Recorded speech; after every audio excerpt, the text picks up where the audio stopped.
Assalamu alaikum and welcome to Power and Policy, a podcast by the Canadian Muslim Public Affairs Council, speaking truth to power about the issues affecting Muslims in Canada. I'm your host, Ginella Massa.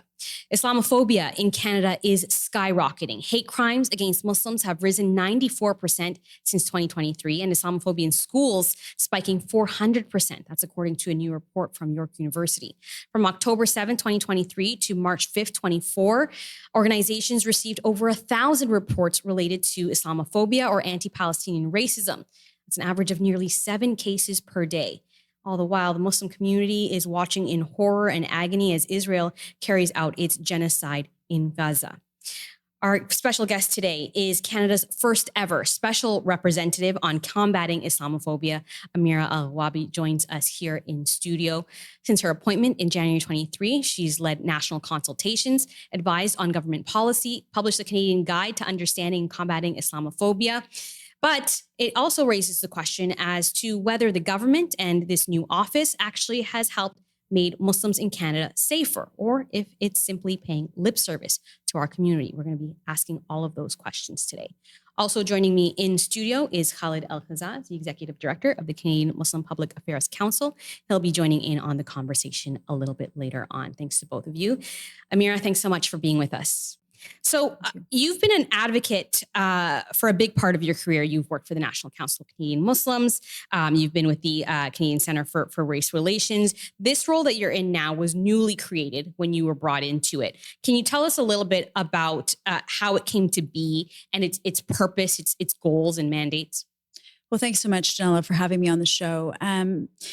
This office was born out of terrible tragedy, as many of your viewers are going to remember. The Our London family terrorist attack, where we lost 4 members of a single family on June 6th, 2021, was really the impetus. Our communities had already suffered a previous massacre in 2017 in Quebec City, where we lost 6 worshippers, 6 Quebec Muslim men who were at a mosque praying and were deliberately gunned down by an individual who was consumed by hatred for Muslims, wanted to, quote unquote, protect his family by going in there and shooting everyone. In 2020, there was a volunteer caretaker right here in Toronto at the IMO who was stabbed to death by an individual as well who is believed to have been influenced by far-right information and the ecosystem. And then, of course, the 2021 tragedy and massacre of the Afzal family. So from there, our communities, rightfully so, had long been ringing alarm bells about the rise in Islamophobia in this country that was impacting our well-being and our safety, the safety of our kids in schools and university, et cetera. And that was really a turning point in the sense of saying to the federal government, enough is enough. We're being killed. Canada now has the heartbreaking distinction of having had the highest number of Muslims killed in deliberate attacks in any other G7 country. And so with all of that, a host of recommendations were made by our communities to the federal government and to all other levels of government as well, including the creation of this office. And so fast forward to 2023, this office was created. I applied, like many other Canadian Muslims applied to the position. I was appointed, and the mandate is quite broad. The mandate really covers a vast sort of territory of work that covers providing advice and guidance to the federal government, raising public awareness about Islamophobia and its impacts on our society writ large, as well as really thinking about how we reframe the narratives about who we are as Canadian Muslims in this country. How do we rethink of the ways in which we have been portrayed and how that has continued to harm not only our communities, but democracy itself. Because when we see our communities targeted, we know that that's really undermining the sense of inclusion and cohesion that is a right for every Canadian. You just listed off a long list of horrific events that led up to the creation of this office.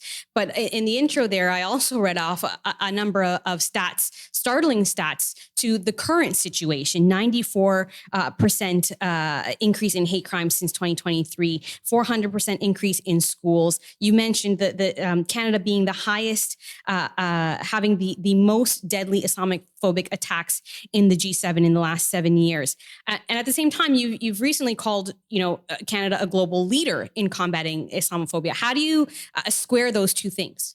Well, the sad reality is because of the fact that our communities have been targeted so much, it has actually forced the conversation in a way that was never happening before. In fact, as many of your viewers will remember, even after the Quebec Mosque massacre, there were anti-Muslim rallies happening across this country. Our communities have been fighting tooth and nail, even to have Islamophobia itself as a phenomenon that impacts us recognized. And in fact, we had within the political class those who were deliberately weaponizing the term Islamophobia to further fuel hatred against our communities, suggesting that to bring the term Islamophobia and to address it was somehow creeping Sharia, an effort to introduce blasphemy laws in this country, an effort to take over. You know, the narratives are many and ridiculous. And so we have seen that consistent resistance in Canadian society to address this, but it took the killing of not the first a massacre in Quebec City with 6, not even then, not the killing in Toronto, but it was when the family was out for an evening walk. Many of us remember those times. We would go out, it was COVID times, and they were simply, being together as a family member, and you had a grandmother, a mother, a father, a daughter, all deliberately killed by an individual, consumed by these narratives. And that was the moment, heartbreakingly so, that we had the wide understanding that Islamophobia is not only real and impacting people's daily lives, as a Senate report would find a few years later, but that it can kill people. And so when you think about the price we've had to pay to get to a place where not only the federal government has recognized Islamophobia, has a definition of Islamophobia, where European counterparts are still seeing resistance that we had here to even talking about a definition. The same Islamophobic pushback is happening in Europe about this. We're ahead in the sense that we've recognized it and our office exists. We're one of 2 in the entire world. There's another office like this in Australia. And because of our office, we just published a comprehensive guide that you mentioned in your intro that unpacks what we are talking about when we talk about Islamophobia, the stereotypes, the myths, the media narratives, the Islamophobia industry. We're the only government in the world that has published that. It's not to say there isn't a whole lot of other work done, but it is to say that we have had to force this conversation and we've had to take on that leadership. Otherwise, we're going to really disappoint the values that we say that we cherish in this country around pluralism, around human rights, and dignity for all people. At the same time, though, it's not just outside actors that we're talking about when we're talking about Islamophobia, because we've also seen decisions by the government or inaction from the government. I think about the Liberal government failing to challenge the Quebec religious symbols ban that impacts not just Muslims, also Sikhs and Jews. I would go so far as to call that state-sanctioned discrimination. So what work is being done by your office, and maybe how difficult it is it when you are in an office that you're appointed by the Liberals, but you're also having to combat some of the things that they either have acted on or not acted on? Well, I think it's important to make a clear note on Bill 21 and that legislation and that policy.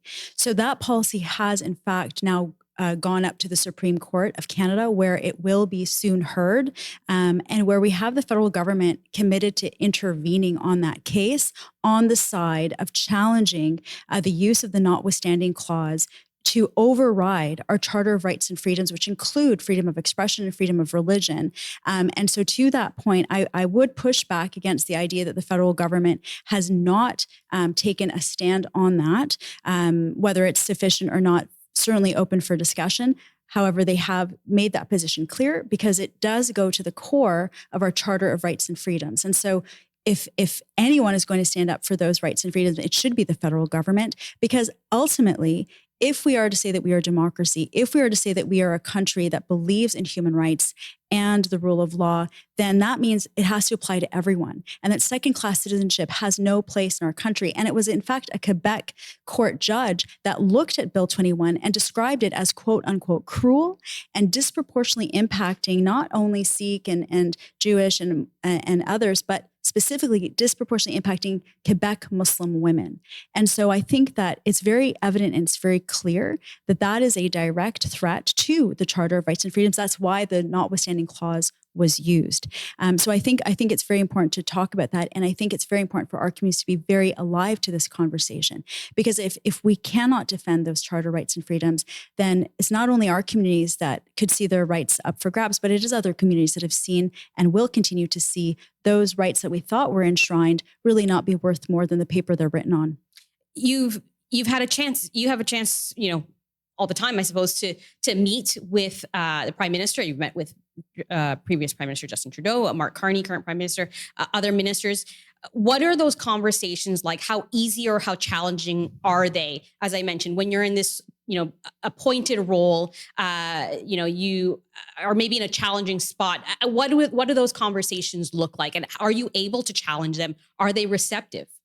I think what's absolutely critical to those conversations is to continuously demonstrate that I'm engaged in community and that what I'm bringing forward, it's not my opinion as Amira Elghawaby. I am here as a champion and an advisor and listening to what communities themselves are saying. So when I'm in those rooms, I'm very much carrying with me what I'm hearing directly from people who are living with, whether they're watching what's happening in Gaza, deeply impacted, they have relatives who've been killed. I've raised many, many times how we have members in our communities who've lost upwards of hundreds of members of their families, and how while my mandate remains domestic, the impact that even foreign policy has on us here at home is real. And so when I'm in those spaces, because I continue to engage those conversations, I demonstrate that I'm bringing forward community expression and feeling that I'm not the only one bringing those to those rooms, because there are members of parliament across this country, there are ministers who are also hearing from our communities. And so on that note, I am only echoing or amplifying or bringing again and again forward the same views that many of our communities have been so deeply engaged on, particularly over the last 2 years, where we have seen an incredible amount of engagement. We've seen that CMPAC, NCCM, other organizations encouraging people to be engaged civically, to make sure that their concerns are brought forward. That's the role of our office, is to be a bridge to continue to not only make sure those voices are heard, but what are the policy changes or what are the policy steps that we need to take to actually implement real change to address the systemic barriers that people are up against. You brought up Gaza, an important topic that is so present in the minds of so many Muslim Canadians in particular, but so many Canadians. Can you talk more about the concerns that you've raised in this area to the Prime Minister, to the government? There are so many different kind of areas related to this. There is the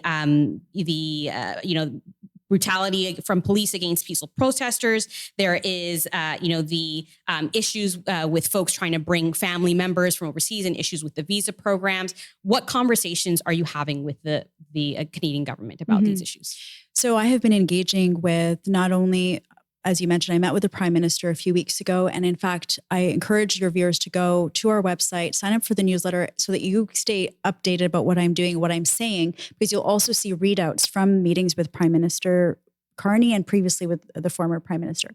So I try to be as transparent as I can to ensure that our communities and fellow Canadians across the country, this office is really a Canadian office. This office is here not only to advocate for our communities, but to advocate again for our shared values. So when it comes to Gaza, I can tell you that I have convened and made sure that members of our communities, particularly Gazan Canadians and Palestinian Canadians, have had an opportunity to meet, for example, with IRCC officials. I've been part of many conversations around the programs that have been set up, and many have been very, very concerned about. I have raised those concerns to the immigration minister several times in pushing forward and amplifying what people are worried about. I raised it and mentioned it as well in my recent meeting with the Prime Minister. So my role is, again, to make sure that in those rooms, in those spaces, that these issues are not forgotten, they're not left off the table. And wherever we are able to provide specific policy advice through research, through engagement, that we are doing so, and help to advance and push forward those files. But I do want to make sure that your viewers and all of us understand is my office, while it has an important place within the federal government, it cannot be the only place where these issues are being raised. The strength of this office really lies on the engagement of our communities.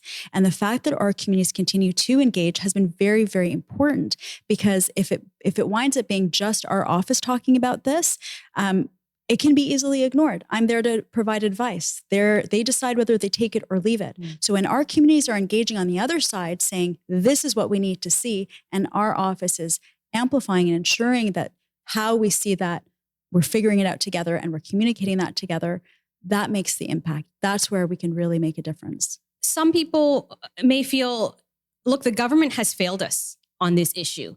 And, how could someone like you, that someone like you shouldn't stand next to, the prime minister or, because of their failings on these issues. What's your position on that? At what point do we, kind of decide how much we're going to engage or be a part of the office and how much we're going to fight from the outside as advocates? Well, I think it's really important that it's not a zero-sum game. We are all here with the same goals in the sense of ensuring that Canada upholds its promise to be a leader on human rights, advance international humanitarian law, stand up for that at home and abroad, and that we really do put our money where our mouth is, that we make sure that it's not just lip service, that we talk about pluralism and democracy and human rights, that we actually see change. And where our communities feel that there's a failure, and I've certainly expressed that, and as I said, I'm not the only one saying these things. Communities are saying it, members of parliament are hearing it, ministers are hearing it, so everybody knows how our communities are feeling right now. We're writing op-eds, we're speaking in media, we're talking about this. If we step back in any one part of this effort to push for positive change and push for, again, we're not asking for special treatment. All we're asking is for equity, human rights, and the upholding of international humanitarian law. That's all that Canadian Muslims and their allies and people across this country are asking for. So for all of us, that means all of us do what we can in the spaces that we're in. Absolutely, to the question is there any moment where you say, you know what, throw up my hands, I'm just going to walk away, I'm going to keep fighting from the outside? There are lots of people who are fighting from the outside. And what my office does is it creates a bridge to officials directly, to speak to heads of departments. We speak to people who are working within the bureaucracy. We hear what public servants are going through, and we try to advocate for them. So just to give you a few examples, what does that look like? It means that we've helped to ensure that there's a module on anti-Islamophobia training within the federal public service. It means that publicly we've issued this guide on Islamophobia that describes anti-Palestinian racism, the only government document that does so. Very important that we recognize this form of racism that we've seen such an explosion in. It existed before October 2023, but of course we all know how it has simply become a daily reality for far too many. We have been engaging with law enforcement, with universities, with other levels of government, with mayors, etc. So at this time, being in this place where we can have some influence matters. And it only matters so long as our communities see the value in it. The moment that our communities say to me, you know what, just stop. Like we don't feel that it's making a difference. Honestly, I will take that into great consideration because I'm here to serve our communities. But I can tell you that what I actually hear from communities, particularly after the launch of last week's report on the Palestine exception that came out from York University, in which our office contributed to, I have actually heard a lot of appreciation for the efforts that we're putting into this work and for the efforts that we're putting into making sure that our communities are seen, that the fact that Islamophobia and anti-Palestinian racism, anti-Arab racism have really skyrocketed and gone through the roof, that we are making sure that that remains part of the public discourse, is not erased or made invisible. Do you worry, though, about being tokenized, about being used by the government to whitewash their actions or their inactions? Well, I think it's a very valid question. I think anyone that I've spoken to, even who works within the federal public service, is asking themselves every day, because absolutely human rights experts, human rights organizations have called what's happening in Gaza a genocide. So anyone who's involved with the government wants to see more action to stop the starvation, to stop the killing, to ensure that there's humanitarian aid for Palestinians, to ensure that Palestinians have freedom, have dignity, have all the things that they deserve like anybody else. So many people are questioning themselves in any type of system, in any type of organization. And so I think we all have to do that soul searching. How can I use my skills, all the work that I've accumulated in my career to ensure that I'm helping advance a Canada where human rights are respected and where we can speak out for the things that we believe in. And so long as I am able to speak out and I continue to listen to what community members are telling me and what I'm hearing, I will continue to do that. But again, it's imperative that our communities understand that it's not one office, not one level of government, not one minister or prime minister. This is all of us. We all have to work together to raise awareness, to engage, and to push for a Canada that is equitable and fair for everyone. Okay, let's talk about the guide that I'm sure your office has spent a lot of time and energy working on, the Canadian Guide to Understanding and Combating Islamophobia. You mentioned a little bit about what it does. Can you tell us a little bit of, the guide itself is an important one, but is it being used? And how do we make sure that it's actually used as a tool in the places where some of these, this Islamophobia is being perpetrated, whether it's in the school environment, in the workplaces? When we talk about Islamophobia, it's not just hateful attacks on the street. It can happen in institutions as well. Absolutely. And I think that point, Ginella, that you're making is actually what I really hope your viewers really take to heart. We don't want to wait until people are attacked in the streets, like just happened in Ottawa, in my hometown, a few days ago, where a young woman was on the bus and a man started yelling Islamophobic slurs and then slapped her in the face. And no one took any action to stop that or apprehend him. He got off the bus. Afterwards, two Muslim women are the ones who, one asked the bus driver to stop and make sure that witness statements were taken. And another woman kind of consoled the victim, who I've spoken to her mother. I can tell you that she is absolutely devastated. She's afraid to go on the bus. She's part-time public servant and a student. I can tell you that she is absolutely traumatized and frightened. And it's in a neighborhood actually that I used to live very nearby. So I can tell you, we don't want to wait for that. And that's part of why this guide was so important for us to get out there.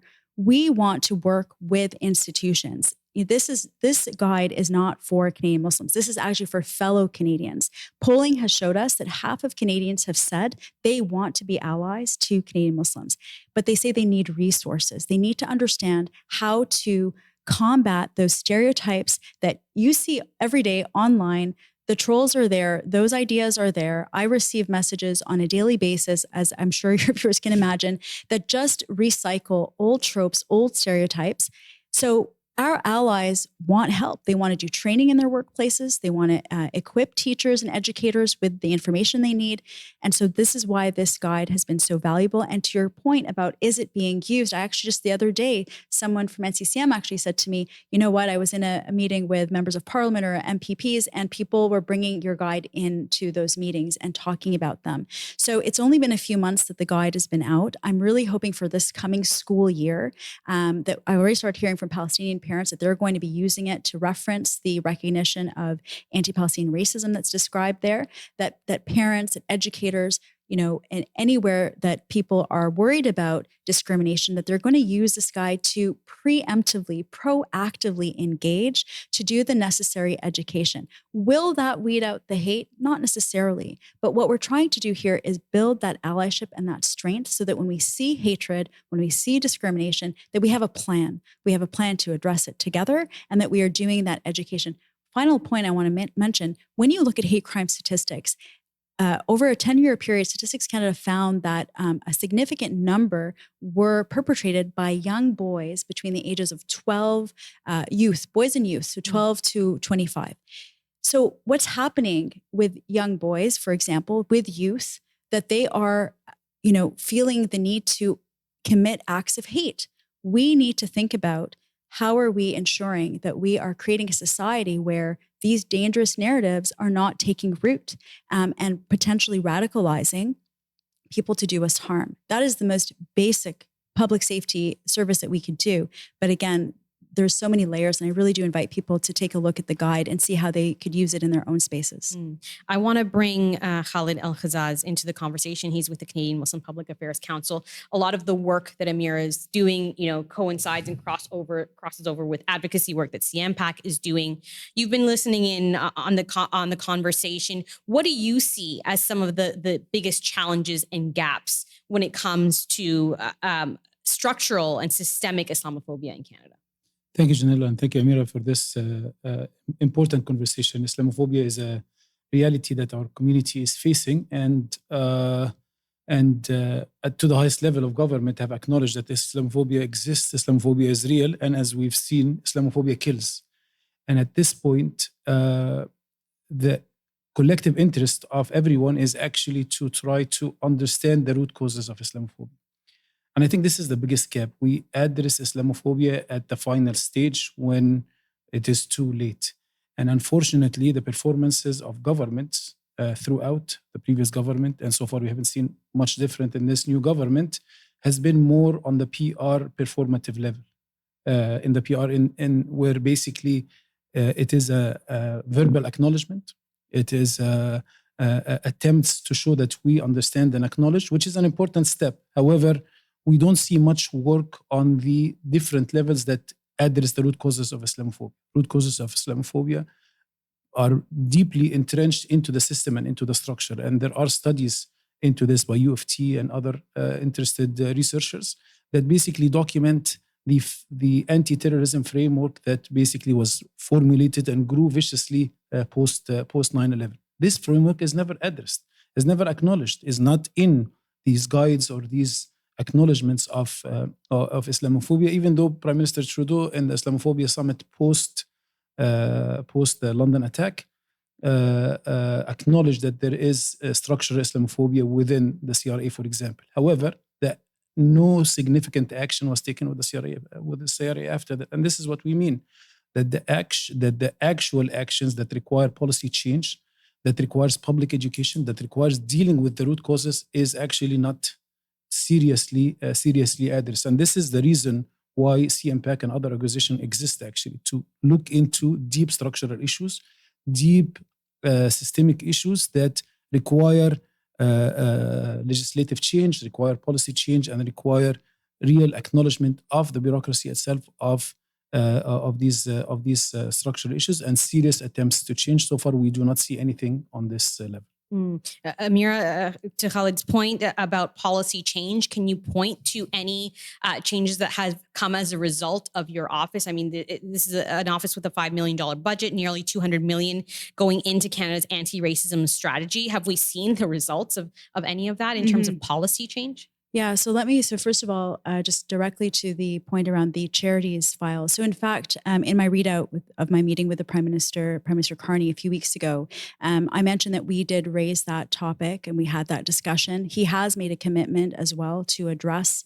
the concerns that communities have made about bias at the CRA. And I can tell you that for the past year or more, our office has actually been engaged on that policy file. And in fact, Khalid and CMPAC have been part of those conversations, as has the National Council of Canadian Muslims, Professor Anwar Iman and other experts. So we have actually been engaged. I think one of the challenges that we have is that policy does take time.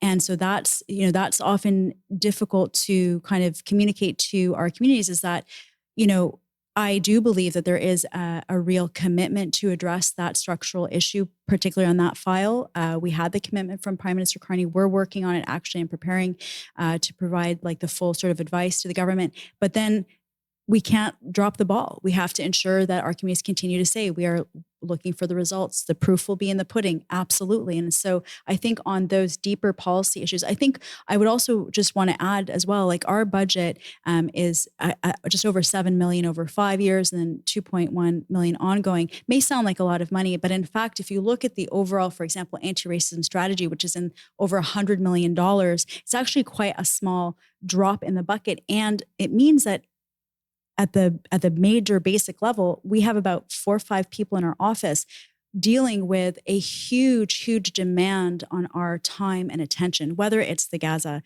temporary program, whether it is CRA issues, whether it's, talking to Sudanese Canadians who have been also feeling very let down for how they've been able to bring their loved ones here, whether it's talking about raising the public awareness. Like I can go on, the list is very long in terms of all that we have been engaged on. And again, I really do want your viewers to visit our website and see all the work we've been doing. But the bottom line is that it does take time. We're now entering, I'll be entering the 3rd year of this office. It took time to set up as well. So I think that on the one hand, the urgency has never felt more immediate that we want to address systemic Islamophobia. But the challenge is that it takes time, it takes a lot of work. And why our office is so unique and so valuable is that we are able to navigate the bureaucracy, make sure that our communities are talking to the right officials. And that's not something we had before this office to that extent. And so I think that we're starting to really leverage that. And on that key policy changes that our communities have asked for, I really hope that we will soon see some important advancement.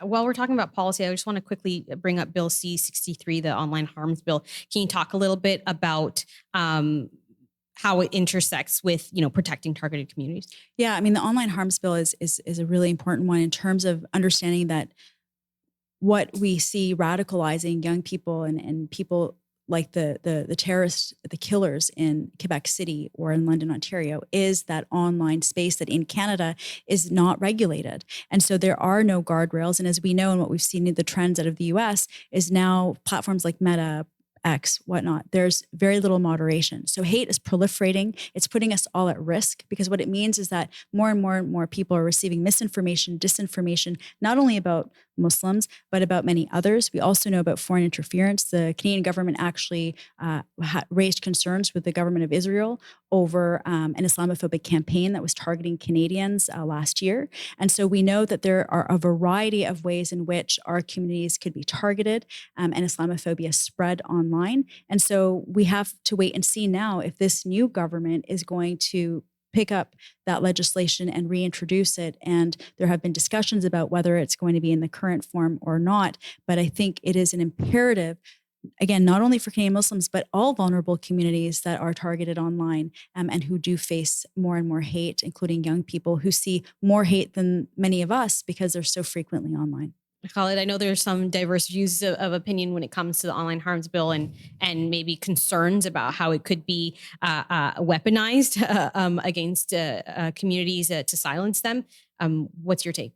Yeah, so this is a perfect example actually of how that performative politics is not adequate. So the initial intent of an Online Harms Act addresses what Amira is talking about with regards to protecting communities from hate online. However, interestingly, the proposed legislation included unnecessary changes to the Criminal Code Act and the Human Rights Charter. So the entire civil society organizations unanimously put out letters and statement basically declaring that this is an unacceptable legislation. It impacts, it basically scales up any potential violation into a lifetime sentence. It has a precondition basically to judge people even prior to, with the intent of committing acts of hate crime. It goes beyond basically a simple legislation that was supposed to address online harms to effectively even securitize and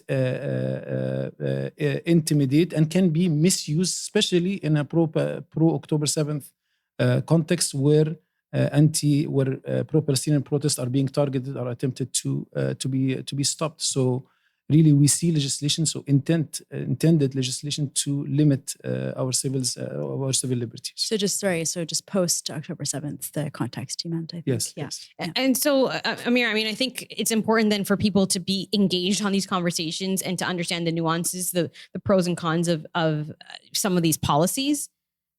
Yeah, I mean, I absolutely, Ginella. Like, I think the key point here is, look, even being able to have a conversation like this, we're all coming at this from a place of privilege. Most Canadian Muslims, like most Canadians, are just trying to live their lives, trying to pick up their kids after school, trying to put food on the table. These are very, very complicated, sometimes, discussions that require a very strong and robust civil society space. And so for our communities, it's actually wonderful to see the growth and maturation of our communities, whether it's all the various organizations that many of your viewers will be engaged on or listening to or sending emails on behalf of, et cetera. Like, we need to ensure that we have a strong civil society, which is going to make all of this more relevant to people's lives, in the sense of they will tell people, okay, now's the time to write, a quick letter to your member of parliament on this topic or that topic, right? So they're doing all the hard work for people. They are examining legislation. They are looking at the policies. They can know that our office is listening as well and making sure that to the mandate that we are providing the advice to the federal government to ensure that policies that are proposed or even in place at the moment, that if they're harming our communities, that we are raising that alert and that we are going to be working with the officials to ensure that whatever harm may come about, that we're mitigating that in advance and or undoing harm that exists. And I want to just take a moment about, of course, the post 9/11 era. Like, one of the things that has been really, really disturbing and alarming in the post October 7th time that we're in over the past 2 years, and what we see in that Palestine exception report, is that these types of tropes about our communities have been supercharged, turbocharged. Our young people have been absolutely just shocked, dismayed, traumatized, not only by what they're seeing on their screens on a daily basis with the ongoing horrors that's happening to Gazans, but they're also very frightened of the consequences of speaking out against injustice. And all of us, whether we're young or old, want to live in a country where you have the freedom to speak, you have the freedom to protest, you have the freedom to participate, to exercise your civil liberties. And what we have seen is a silencing and an effort to smear our communities as being sympathetic to terrorism, when it couldn't be further away from the truth. Our communities are standing up for international humanitarian law and are demanding that for our people here in Canada and abroad. And so I think what's really important is that what we are seeing in these narratives, they are going to potentially influence public policy. And that's what we have to guard against. We have to make sure that any conversations about well-being, about safety, about belonging are taking into consideration the fact that our communities have often been seen as the other, as the dangerous fifth column. And that continues to happen online spaces with people, with platforms. And so what we need to do is make sure that we're not only engaging ourselves, but that we're supporting the civil society organizations that are also watching out for that and doing everything they can to stop those negative consequences. The last question for you is, Amira, do you think you've been able to achieve what you set out to do? Did all of this, turn out to be maybe more difficult than you anticipated, whether it's personally, notwithstanding the fact that you've been the personal subject of attacks and that your office is constantly, attacked in the media, but also even just getting the work done, getting the day-to-day work done, having the resources that you need to do the work that needs to be done. How are you feeling this far in? Well, I can tell you that it's definitely nothing like what I expected it to be. I actually thought I would be spending the most amount of time just dealing with policy, and that, I would take on this role. No one would hear from me from 4 years. I would just be working with the bureaucracy, working on policy, engaging, of course, with community, but really just kind of, getting down to the brass tacks. Like, what do we need to change? Obviously, over the past 2 years, the threats to our civil liberties, the threats to our social belonging and well-being, the threat to our civil liberties, religious freedoms, et cetera, are beyond what I ever expected or anticipated. And so it has certainly been a huge challenge to ensure that this office continues to have the trust of our communities, to be credible, to be producing and reports and information and supporting the public discourse in ensuring that Canadians understand what our communities are going through right now, and that policymakers and decision makers understand that as well, and that we are part of the solution to, again, ensuring that our shared values are upheld. Did you have a final point you wanted to make? You looked like you wanted to jump in. Yes. No, I just want to really share with Amira and yourself and our viewers that our community's expectations on combating Islamophobia does not stop at the Islamophobia office. The expectations from our community is to see genuine interest and genuine desire and political will to make a change, to make a difference. This is what we do not see, unfortunately, and we do not see clearly. There are multiple avenues to address Islamophobia at the root cause. It starts from education. It starts from acceptance of this and educating at all levels, specifically within the structure and within the system.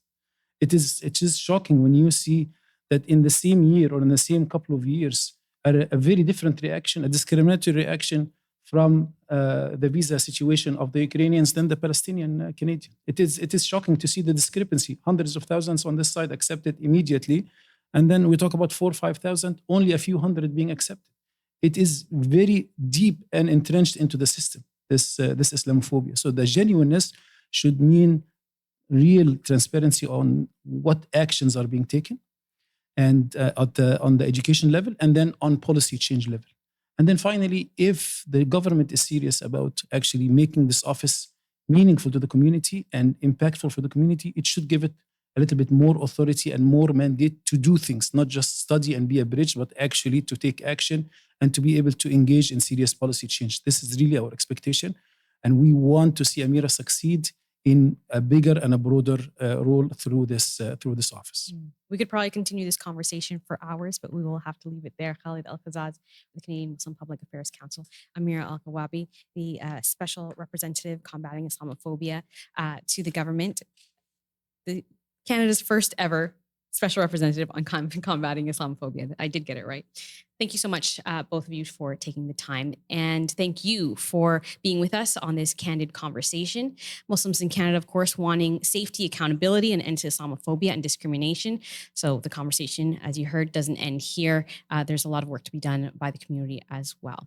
Thanks so much for watching Power and Policy. This is a podcast by the Canadian Muslim Public Affairs Council. I'm Ginella Massa. Until next time, stay engaged, stay informed, and stay empowered. Assalamu alaikum. Thanks for watching.